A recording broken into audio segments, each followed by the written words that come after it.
оқушылары дене шынықтыру сабағында теңде 2 топқа бөлді.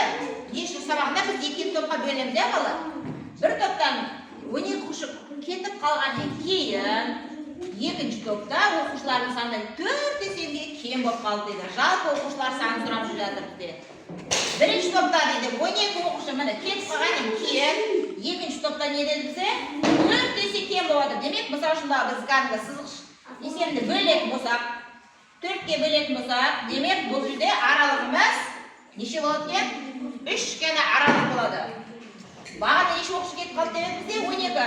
12-ні 3-ке бөлеміз, себебі 12-ден 3 есе кем болып тұр, 4 болады екен. Демек бізде 4 пен 4-ті көбейтіндісі 16-ға тең. Демек бізде бір топта 16 оқушы болатын болса, ал 2 топта дедік, жалпы сыныпта біз неше топқа бөлінген еді? 2 топқа. Демек бірінші топта 16, екінші топта 2 еселенетін болса, 16 мен 2-ның көбейтіндісі 32-ге тең. Сонда біздегі есептің сұрауы бойынша жалпы оқушылар саны қанша деді? Демек, екінші сынып оқушыларда дене шынықтыру сабағына 32 оқушы басында болған екен.